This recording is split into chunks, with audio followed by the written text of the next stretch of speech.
ओम शांति। 5 दिसंबर 2022। अभी पढ़ेंगे प्यारे प्यारे मीठे मीठे शिव बाबा की मुरली। मीठे बच्चे, जितना ज्ञान रत्नों का दान करेंगे उतना खजाना भरता जाएगा। विचार सागर मंथन चलता रहेगा, धारणा अच्छी होगी। प्रश्न: जिन आत्माओं के भाग्य में बेहद का सुख नहीं है उनकी निशानी क्या होगी? उत्तर: वो ज्ञान को सुनेंगे लेकिन ऐसे जैसे उल्टा घड़ा, बुद्धि में कुछ भी बैठेगा नहीं।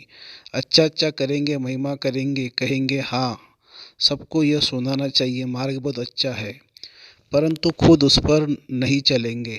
बाबा कहते यह भी तकदीर। तुम बच्चों का फर्ज है सर्विस करना, हजारों को सुनाते रहो, प्रजा तो बनती है। माँ बाप मिसल बेहद के बाप से वर्षा लेने का पुरुषार्थ करो, नॉलेज को धारण कर आप समान बनाते रहो। गीत है तकदीर जगाकर आई हूँ। ओम शांति। तकदीर सदैव दो प्रकार की होती है, एक अच्छी दूसरी बुरी, एक सुख की दूसरी दुख की। भारत के सुख की तकदीर भी है तो दुख की तकदीर भी है। भारत ही सुखधाम था, भारत ही दुखधाम है। मकान नया है तो अच्छी तकदीर है, पुराना है तो बुरी तकदीर। भारत ही पहले नया था, अब फिर पुराना हुआ है। इन बातों को भी तुम बच्चे ही समझ सकते हो, दुनिया नहीं जानती। तुम्हारा ध्यान इन बातों को तरफ खिंचवाया जाता है कि बच्चे तुम कितने तकदीरवान थे। देवी देवता विश्व के मालिक थे, अभी नहीं है। अच्छी तकदीर बदल अब बुरी हो गई है। अच्छी तकदीर कैसे और कब होती है यह समझने की बात है। समझाने वाला एक ही बेहद का बाप है। भारत की ऊंची तकदीर कब थी? जब स्वर्ग था। बुरी तकदीर अब है। गाते भी है, हे पतित पावन आकर हमारी पावन तकदीर बनाओ। भारत पावन था तो जबरदस्त तकदीर थी, अभी वही भारत पतित है क्योंकि विकारी है। विकारी और निर्विकारी दोनों होते हैं। हम अगर इस समय निर्विकारी बनेंगे तो देवता बनेंगे। अब बाप को बुलाते रहते, कुंभ के मेले पर भी जरूर गाते होंगे, पतित पावन सीताराम। पतित पावनी नदी तो नहीं है नहीं। मनुष्य की जब तकदीर बुरी होती है तो कितने पत्थर बुद्धि हो जाते हैं। दुख और सुख का यह खेल है। दुख कौन देते हैं, सुख कौन देते हैं, दोनों के चित्र बहुत नामी ग्रामी है। सुख के लिए परमपिता परमात्मा को याद करते हैं, हे दुखहर्ता सुख करता। तो इससे सिद्ध है कि बाप कभी दुख नहीं देते। वो लोग समझते भगवान ही दुख सुख दोनों देते हैं। पाई पैसे की बात भी कोई समझते नहीं है। अभी तुमको बाप ने पारस बुद्धि बनाया है, बुद्धि का ताला खोला है। तुम जानते हो सृष्टि का चक्र फिरता रहता है। सृष्टि पुरानी होती है तो उसमें दुख है। अभी तुमको 3 आँखें मिली है, तुम सबको समझा सकते हो जबकि गाते हो पतित पावन आओ। फिर नदी पर क्यों आकर बैठे हो? यह यज्ञ तप आदि करना, वेद शास्त्र आदि पढ़ना सब भक्ति मार्ग है। बाप कहते मैं इनसे नहीं मिलता हूँ। जब तुम्हारी भक्ति पूरी होती है तब मैं आकर सद्गति देता हूँ। योग का भी ज्ञान चाहिए, पावन बनने के लिए भी ज्ञान चाहिए। शास्त्र पढ़ने से तो पावन बनने की कोई बात नहीं। विवेक कहता है भारत जब पावन था, संपूर्ण निर्विकारी था, तब धनवान भी बहुत थे। ऐसा धनवान और पवित्र किसने बनाया? क्या गंगा स्नान करने से बने या शास्त्रों के पढ़ने से बने? ये तो तुम करते ही आए हो, फिर भी पुकारते हैं कि हे पतित पावन आओ। जब पतित दुनिया का समय पूरा होगा तब भी पतित पावन बाप आकर स्वर्ग की स्थापना करेंगे। पावन दुनिया है सतयुग, पतित दुनिया है कलयुग। ये कोई समझते नहीं है कि पतित पावन एक ही परमात्मा है। गाते हैं पतित पावन सीताराम, उसका अर्थ भी बाप ही समझाते हैं कि सभी आश्रिताओं का राम एक ही परमात्मा है। कहते सबका दाता राम, दाता क्या यह भी नहीं समझते हैं। बाप समझाते सबका दाता राम तो एक निराकार ही है। बुद्धि को बिल्कुल ताला लगा हुआ है, बुद्धि में बैठता ही नहीं है। सतयुग में सब पारस बुद्धि है, नाम ही है पारसनाथ, पारसपुरी। तुम बच्चे भी इस समय पारसनाथ बनते हो। आत्मा गोल्डन एज बनती है, अभी आयरन एज बुद्धि है। गोल्डन एज बुद्धि सुख उठाते हैं, आयरन एज बुद्धि दुख उठाते हैं। मनुष्य विष के पीछे हैरान होते हैं, पवित्र बनने में देखो कितना हंगामा करते हैं। गाया भी हुआ है कंस, जरासंधि, दुशासन, पुतना, सुपनखा आदि आदि। यह सब पास्ट की बातों का गायन है। जरूर संगम युग का ही गायन है। हर बात संगम की ही गाई जाती है। बाप कहते हैं, मैं भी पतितों को पावन बनाने एक ही बार आता हूँ। तुम जानते हो कि बाबा का धंधा ही है पतितों को पावन बनाना। बाप रचिता है तो जरूर नई रचना ही रचेंगे। रावण है पतित बनाने वाला, बाप है पावन बनाने वाला। उसका यथार्थ नाम शिव है। शिवरात्रि भी मनाते हैं। रात्रि का भी अर्थ तुम समझते हो। बाप आएगा तब जब भक्ति अर्थात रात पूरी हो, दिन होगा। अब बाप कहते हैं, बच्चे पावन बनो। अब वापिस जाने का है। सतयुग था, अब फिर चक्र रिपीट होगा। तुम बच्चों को मनुष्य से देवता बना रहा है। देवता भी मनुष्य ही थे और कोई फर्क नहीं है। सिर्फ वह गोरे अर्थात पावन है और अभी के मनुष्य सावरे अर्थात पतित है। भारत गोल्डन एजेड था, अभी आयरन एजेड है। आत्मा में खाद पड़ गई है, वह निकलेगी योग अग्नि से। आगे मनमना भव अक्षर पढ़ते थे, अर्थ कुछ भी नहीं समझते थे। परमपिता परमात्मा के साथ बुद्धि योग लगाना है, परंतु उनके रूप का ही किसी को पता नहीं है, तो योग कैसे लग सकता है। कहते परमात्मा नाम रूप से न्यारा है, तो योग किससे लगाए। भगवानुवाच मनमना भवो, देह का अभिमान छोड़ो, अपने को आत्मा समझो। आत्मा का रूप क्या है। कहते हैं आत्मा स्टार है, भ्रकुटी के बीच में रहती है। तो आत्माओं का बाप भी ऐसा ही होगा। उनको फिर नाम रूप से न्यारा कहते हैं। बाप के लिए कहते हैं ब्रह्मा है, अखंड ज्योति तत्व है। ब्रह्म तो बेअंत हो गया, जैसे आकाश का अंत नहीं पा सकते।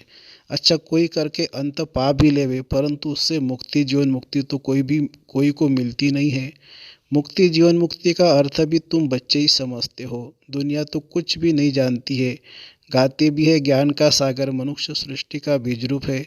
सत है, चैतन्य है, पतित पावन है, तो जरूर पतित दुनिया में आएंगे ना। तुम समझाते हो जब ज्ञान है तो भक्ति हो न सके। ज्ञान है दिन, सतयुग त्रेता, भक्ति है रात। ज्ञान का सागर परमपिता परमात्मा है, न कि पानी। ये सबको समझाना है। सारे भारत को कैसे पैगाम देना है, उनके लिए बाबा अच्छी अच्छी युक्तियाँ समझाते रहते हैं। मेला तो वास्तव में आत्मा और परमात्मा का ही गाया हुआ है। परमात्मा तो एक ठहरा, परमात्मा सर्वव्यापी है, यह कोई हिसाब नहीं बनता है। बाप ही आकर सबको दुख से छुड़ाते हैं। दुख में सिमरन सब करते हैं, कितनी रडियाँ मारते हैं। पूछो यह सब करते आए हो। कहते हैं परंपरा से, अब फिर पावन तो कोई हुए नहीं है और पतित होते गए हैं। तुम्हारी बुद्धि में अब सारा ज्ञान भरा हुआ है। ज्ञान को कहा जाता है ब्रह्मा का दिन। विष्णु का दिन नहीं कहते हैं, क्योंकि ज्ञान अभी ही मिलता है। दिन प्रतिदिन पॉइंट्स रिफाइन निकलती जाती है। जीवन मुक्ति है 20 सेकंड की बात। फिर कहते ज्ञान का सागर, कितना भी लिखते जाओ अंत नहीं आएगा। बाप जब समझा कर पूरा करते हैं तो फिर इम्तहान भी पूरा हो जाता है। शुरू से लेकर कितना भी सुनते आए हो, गीता तो बिल्कुल छोटी बना दी है। कितनी ज्ञान की बातें हैं, समझाना भी बहुत सहज है। बरोबर सतयुग में एक धर्म था, अभी तो कितने धर्म है, कितना हंगामा है, आपस में भी हंगामा हो गया है। एक धर्म था तो लड़ाई आदि का नाम नहीं था, सुख ही सुख था। चक्र था, राज बुद्धि में है। बच्चों को समझाया है, तुम 84 जन्म कैसे लेते हो, चक्र रिपीट होता है। अभी तुम तमो प्रधान से सतो प्रधान बन रहे हो योग बल से। तुम अभी आस्तिक बने हो, त्रिकालदर्शी भी बने हो। दुनिया में और कोई भी रचता और रचना को नहीं जानते हैं, तुम बच्चे ही जानते हो। परंतु धारणा कर औरों को नहीं समझाते हैं तो पॉइंट्स भूल जाती है। एक एक माल बुद्धि में नहीं बैठता है तो दूसरा कैसे बैठेगा। दान देते जाएंगे तो खजाना भरता जाएगा, विचार सागर मंथन चलता रहेगा। किसी को कैसे समझाए। भक्ति की महिमा तब है जब ज्ञान नहीं है। जो सर्विस पर है उन्हों की बुद्धि में नशा रहता है, नंबरवार तो है ही। महारथी वह जो दूसरों को आप समान बनाते रहते हैं, नॉलेज धारण करते हैं। पद भी उनको ऐसा मिलता है, यह मेहनत सारी गुप्त है। तुम बाप के बने हो तो समझते हो बाप से जरूर स्वर्ग का वर्षा मिलेगा। वह रावण होता नहीं है। रावण का राज्य ही अलग है, राम राज्य अलग है। तुम बच्चे अभी समझते हो कि रामायण भागवत आदि में सब इस समय की बातें हैं, गुड़ियों का खेल है। बाप समझाते इस समय सारा झाड़ तमो प्रधान है। ख़त्म होने का है। तुम्हारी बुद्धि में सारा राज है। समझाने के लिए कितनी युक्तियाँ बताते रहते हैं। समझेंगे फिर भी कोर्टों में कोई सैपलिंग लग रहा है। जो और धर्मों में कन्वर्ट हो गए हैं वह सब निकल आएंगे। हिंदू वास्तव में है असूल देवी देवता धर्म के। समझाना है तुम भारतवासी देवी देवता नस्ल के हो। देवी देवताओं को ही पूजते हो। देवता ही तुम्हारा धर्म है। पहले तुम देवता थे, फिर तुम क्षत्रिय वैश्य शूद्र बने, अब फिर तुम ब्राह्मण बन देवता बनो। हम समझाएंगे भारतवासियों को। अब सैपलिंग लगता है। बाप बेट समझाते हैं मैं कैसे शूद्र से कन्वर्ट करता हूँ। ब्राह्मण बन फिर देवता बनेंगे। कितनी समझानी अच्छी है।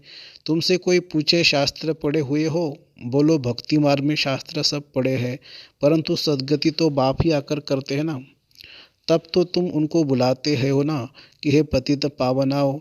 युक्ति से समझाओ तो समझेंगे जरूर। समझाने के लिए बच्चों में हिम्मत चाहिए। ड्रामा तुमसे सर्विस कराएगा ऐसा देखने में आता है। कल पहले भी इसने इतना पुरुषार्थ कर यह पद पाया। बाबा से वर्षा पाने का पुरुषार्थ पूरा करना है। जबकि बाप का वर्षा मिलता है तो हम रावण के वर्षे को हाथ क्यों लगाए। क्यों न मीठे बन जाए। सर्वगुण संपन्न बनना है। यह है राजयोग। नर से नारायण बनने का अर्थात राजाई पाने का योग। बाप कहते हैं मैं कलप कलप कलप के संगम युग पर आता हूँ। यह है चढ़ती कला का योग। बाकी सब है उतरती कला के योग। उतरती कला और चढ़ती कला होती है। यह चक्र बुद्धि में रहना चाहिए। बाप बेट आत्माओं को बच्चों से बात करते हैं कि मुझे याद करो। ये अंतिम जन्म पतित नहीं बनो तो मैं तुमको विश्व का मालिक बनाऊंगा। क्या तुम मेरा नहीं मानेंगे। फिर तो बेहद का फिर तो बेहद का सुख भी तुम पा नहीं सकेंगे। तुम यह जन्म तो पवित्र बनो। मैं गारंटी करता हूँ तुमको विश्व का मालिक बनाऊंगा। बाप की भी नहीं मानेंगे क्या। जो फूल बनने वाला होगा उनको झट तीर लगेगा। भाग्य में नहीं होगा तो सुनेगा ऐसे जैसे उल्टा घड़ा। प्रदर्शनी में तुम कितनों को समझाते हो। अच्छा अच्छा करते हैं, कहेंगे मार्ग बहुत सहज है, परंतु खुद कुछ भी करेंगे नहीं। सिर्फ महिमा की और औरों को कहा अच्छा है, परंतु खुद चलना नहीं है। इससे क्या हुआ। कहेंगे तकदीर में नहीं है। ऐसे ऐसे प्रजा में आ जाएंगे। परंतु बच्चों में सर्विस का शौक होना चाहिए। हजारों को सुनाना पड़े। बेहद के बाप से लेने बेहद के बाप से वर्षा लेने के लिए माँ बाप मिसल पुरुषार्थ करना चाहिए। अच्छा, मीठे मीठे सिखिला दे बच्चों प्रति माता पिता बाप दादा का याद प्यार और गुड मॉर्निंग। रूहानी बाप की रूहानी बच्चों को नमस्ते। हम रूहानी बच्चों की रूहानी माता पिता बाप दादा को याद प्यार गुड मॉर्निंग और नमस्ते बाबा नमस्ते।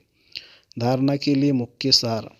बाप से पूरा वर्षा लेने के लिए अति मीठा सर्वगुण संपन्न बनना है। रावण के वर्षे को हाथ नहीं लगाना है। दूसरी पॉइंट, नॉलेज को धारण कर रूहानी नशे में रह सर्विस करनी है। बेहद का सुख पाने के लिए बाप की हर राय को मानकर उस पर चलना है। वरदान, अटेंशन की विधि द्वारा माया की छाया से स्वयं को सेफ रखने वाले हलचल में अचल भव। वर्तमान समय प्रकृति की तमोगुनी शक्ति और माया की सूक्ष्म रॉयल समझदारी की शक्ति अपना कार्य तीव्र गति से कर रही है। बच्चे प्रकृति के विकराल रूप को जान लेते हैं, लेकिन माया के अति सूक्ष्म स्वरूप को जानने में धोखा खा लेते हैं, क्योंकि माया रॉन्ग को भी राइट अनुभव कराती है। महसूसता की शक्ति को समाप्त कर देती है। झूठ को सच सिद्ध करने में होशियार बना देती है। इसलिए अटेंशन शब्दों को अंडरलाइन कर माया की छाया से स्वयं को सेफ रखो और हलचल में भी अचल बनो। स्लोगन है, हर संकल्प में उमंग उत्साह हो तो संकल्पों की सिद्धि हुई पड़ी है। हर संकल्प में उमंग उत्साह हो तो संकल्पों की सिद्धि हुई पड़ी है। अच्छा, ओम शांति शांति शांति। शुक्रिया बाबा, शुक्रिया। Thank you Baba, thank you.